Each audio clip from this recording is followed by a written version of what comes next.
تو ان کو اس ساری انٹرنیشنل سختی سے بھی بچنے کے لیے وہ ایک ایسی صورتحال بنا رہے ہیں کہ پاکستان کو بلیم کر کے دنیا کو باور کرا سکیں اور اپنے لوگوں کو مطمئن کر سکیں کہ دیکھیں پاکستان لیکن محمود جان وہ یہ باور اگر کرانا چاہ رہے ہیں تو یہ بھی تو دیکھا جا سکتا ہے نا، دنیا بھی اس کو دیکھ رہی ہے کہ پاک افغان بارڈر پر سب سے پہلے تو افغانستان کی طرف سے بلا اشتعال فائرنگ کی گئی تھی، شروعات تو انہوں نے کی تھی، اور یہ صرف پہلا اس طرح کا واقعہ نہیں، اس طرح کے تو ماضی میں بھی بہت سے واقعات ہوئے ہیں۔ اس موقع پہ ان کو ضرورت اس لیے بھی تھی کہ ان کے وزیر خارجہ اس وقت ہندوستان کے دورے پہ ہیں اور وہ ہندوستان کو دراصل یہ تاثر دینے کی کوشش کر رہے ہیں کہ وہ بھی پاکستان ان کے لیے بھی ایک مسئلہ ہے جس طرح ہندوستان کے لیے مسئلہ ہے، لیکن انہیں اس بات کا احساس نہیں ہے کہ ہندوستان اس وقت ایک اکیلا ملک ہے، اس ریجن میں بھی اکیلا ہے، دنیا میں بھی اکیلا ہے، اور وہ افغانستان کی کوئی بڑی مدد نہیں کر سکتا، لیکن چونکہ وہ پاکستان کو کچھ تھوڑا سا وہ کر رہے ہیں تاکہ پاکستان کو یہ بتا سکیں کہ اگر آپ ہمیں ہماری کارروائیوں کو سپورٹ نہیں کریں گے، ہمارے حالات میں ہمیں مزید سپورٹ نہیں کریں گے اور خاموشی اختیار نہیں کریں گے، جو کچھ ہو رہا ہے افغانستان سے آپ اس پہ آنکھیں بند کریں، لیکن پاکستان کی بھی صبر کی ایک حد ہے۔ ہم روزانہ اپنے 13 سے 14 بچوں کی جو ہے وہ شہادتیں برداشت کر رہے ہیں، تو پاکستان کا جو صبر تھا افغانستان کے حوالے سے وہ بھی جواب دے چکا، اس لیے پاکستان نے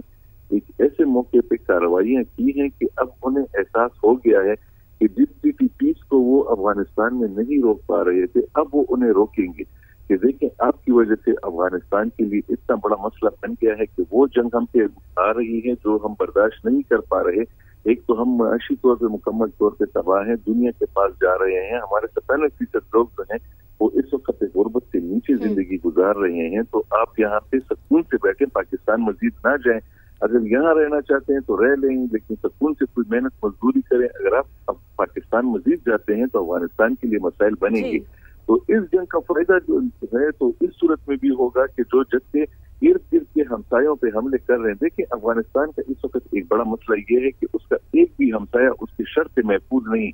چین بھی اس سے ناراض ہے، ایران بھی اس سے ناراض ہے، روس بھی اس سے ناراض ہے، تاجکستان بھی ناراض ہے، پاکستان ایک بھی ہمسایہ ایسا نہیں ہے تو یہ گواہی دے سکے کہ وہ افغانستان کے ساتھ خوش ہیں، تو یہ جو مسائل ہیں افغانستان کے اندر اب وہ بیٹھ کے سنجیدگی سے اس پہ سوچیں گے کہ اگر مزید خوارج پاکستان کی طرف آتے ہیں تو پاکستان کی طرف سے کارروائی ہوتی ہے، وہ دنیا کو کیا منہ دکھائیں گے، کیونکہ اس کارروائی سے پاکستان نے تو دراصل ان کو ایک تو ان کی حیثیت طاقت کے حوالے سے بھی بتا دی ہے اور اخلاقی طور پہ بھی ان کو سمجھا دیا ہے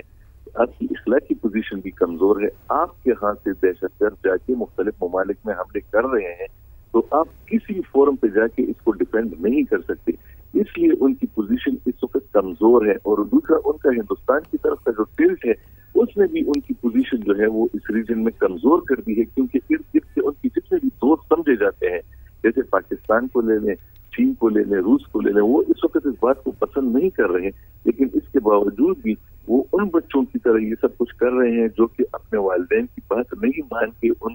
ان کو سمجھ ہی نہیں آتی کہ وہ دراصل کیا کر رہے ہیں، تو اس وجہ سے میرا ذاتی خیال یہ ہے کہ اس کا نقصان پاکستان کو نہیں ہوگا۔ محمود جان آپ ہمارے ساتھ موجود رہیے گا، اپنے ناظرین کو خبر دیں کہ افغانستان کی بلا اشتعال جارحیت پر پاک فوج کی منہ توڑ جوابی کارروائی جاری ہے۔ پاکستان نے طالبان فورسز کی زوب سیکٹر میں اہم پوسٹ پر قبضہ کر کے پاکستان کا جھنڈا لہرا دیا ہے۔ طالبان پوسٹ پر موجود افغان طالبان کی بختربند گاڑی بھی تباہ کر دی ہے۔ سیکیورٹی ذرائع کے مطابق پاکستان نے طالبان فورسز کی زوب سیکٹر میں اہم پوسٹ پر قبضہ کر کے پاکستان کا جھنڈا لہرا دیا ہے۔ طالبان پوسٹ پر موجود افغان طالبان کی بختربند گاڑی بھی تباہ کر دی گئی۔ افغانستان کی بلا اشتعال جارحیت پر پاک فوج کی منہ توڑ جوابی کارروائی۔ سیکیورٹی ذرائع کے مطابق پاکستان نے طالبان فورسز کی زوب سیکٹر میں اہم پوسٹ پر قبضہ کر کے پاکستان کا جھنڈا لہرا دیا ہے۔ سمیرہ خان بھی ہمارے ساتھ موجود ہیں، ان کو بھی شامل گفتگو کرتے ہیں۔ سمیرہ، اب تک کی جو کارروائی کی گئی ہے پاک فوج کی جانب سے،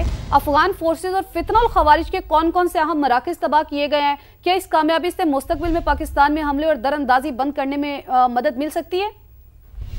اس میں کوئی دو رائے نہیں ہے کہ یہ وہ تمام تر سیکٹرز ہیں، یہ وہ تمام تر ہیڈ کوارٹرز تھے کہ جن کے اوپر بہت عرصے سے پاکستان کی نظر تھی، اور اگر آپ کو یاد ہو تو جنوری 2024 میں بھی اسی طریقے سے پاکستان کو سٹرائک کرنی پڑی تھی افغانستان میں، اور یہ پہلی سٹرائک تھی کہ جس کو باقاعدہ پاکستان کے دفتر خارجہ کی جانب سے بھی اناؤنس کیا گیا کیونکہ اس سے 1 سال پہلے جب افغان ریپیٹریشن کا پروجیکٹ شروع کیا گیا تو پاکستان نے اس واضح طور پہ کہا تھا کہ ہمارے پاس ثبوت موجود ہیں جہاں پر ایک بڑی تعداد میں افغان